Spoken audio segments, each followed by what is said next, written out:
Hey guys, what's going on? Today we are over here back at Reps Fitness as always. One of the main functions of the bicep is to supinate the forearm. And go for it, Chess. Go ahead and show everybody up there close to the camera what bicep supination is, along with a flex first of all. So the supination actually is happening here at the forearm where actually the bicep's turning the forearm up towards the ceiling. So if his arm is starting in a palm down position, now he's rotating upward.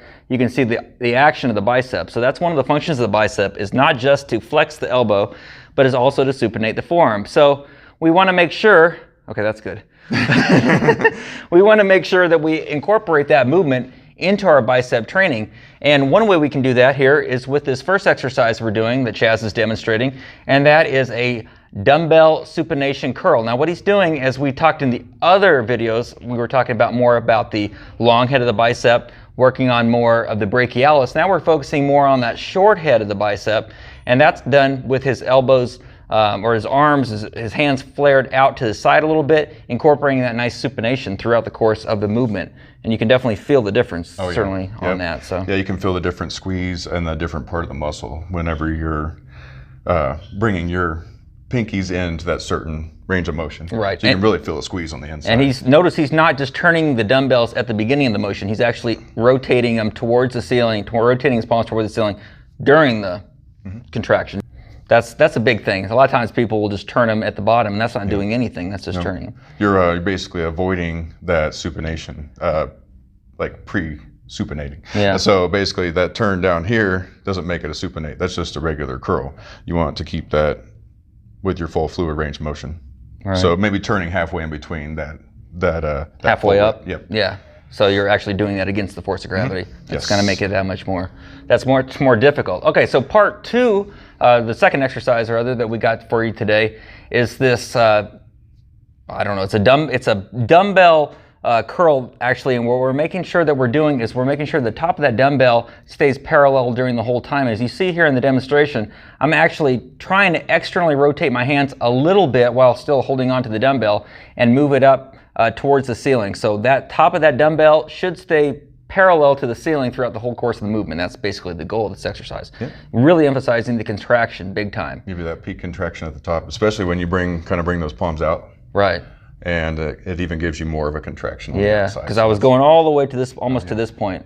And then bringing that up straight, to where you bring it up straight actually gives you that peak contraction. Right. So when you brought it out even more, that's crazy. It's just a crazy flex. Boom, it's popping. Yeah, exactly. And so, and then I'm going to demonstrate this. Go ahead and you can talk about the weighted chin up is what I was doing actually in this first one. That's really the weighted chin ups. Basically, if you think about it with that reverse grip pull, use a lot of bicep in that pull, even though it's primarily a back move when you're doing that pull. But these weighted ones, especially resisting that negative, use a lot of bicep force, dragging that down, and also maybe kind of like squeezing those hands in on the bar would maybe accentuate the bicep even more when you're bringing it down, and thus kind of being like a good burnout at the end of your set. Or, right. That's what I did with that plate, with the actual weighted part of it. I was actually stepping up, as you see here, on the step, just to work on that eccentric, the lowering portion of the movement. Because by this point, I was fried. Yeah. And you will be fried too by the end of your bicep workout. So you're just working on that eccentric motion. Because remember, we've talked about this before. You're going to be stronger actually on the eccentric, on the negative, than you are on the positive always. Yes. And so you want to make sure that you capitalize on that. So you can go ahead and take advantage of that fact by just basically working on just the latter range of the motion and helping yourself up into position with that step. Oh yeah, good stuff.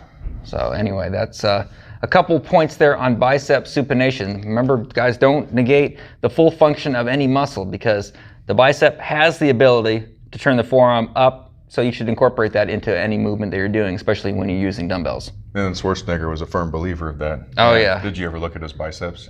I mean, geez. Yeah, exactly. Those things were probably the most perfect built biceps in like history, out of every bodybuilder, any person that's ever built their biceps. And an interesting fact about Arnold too is, if you look at his biceps, his bicep didn't insert all the way down here. So he had actually that two finger rule. He had a big gap here, but I mean, he went down as being one of the most amazing biceps on history on the Olympia stage. And just set the stage for everybody else that's going in to train their biceps. So then they know exactly what to do to get where they want to be. Right. One note here, The man is back with his arms. Yep. Our drawing is back, and he's getting ready for winter because he's welcoming the snowman. Almost looks like he's doing that reversed resisted pull down. Yeah, it is. We just need a bar going across there, and he'd be doing one arm. Yep. You know, well, I mean, he looks pretty strong, so that would actually probably be possible. He's next level, and the snowman's like, man, maybe someday I'll be able to turn these stick arms up into that if I do it. So. I think this is him earlier in the day. This is him later. Early in the day? Yeah. Wow, earlier that's progress. After the workout. Yeah. So. All right, so guys, try this. Make sure that you incorporate this. Make sure you incorporate the supination, not just the flexion of the elbow. That's very important. Get the most out of your workout. Hope you guys have a very good week. It's Halloween week. Yeah. So have a spooktacular week ahead. Train hard, and we will see you next week. I think next week we're going to be doing something on possibly cardio training and how to spare muscle when you're training, and what kind of cardio to do to spare muscle and to get the most out of your workout. What's the best cardio to do, and you'll find that out. Yep, so stay tuned. We'll see you next week. Have a great week, guys. Bye.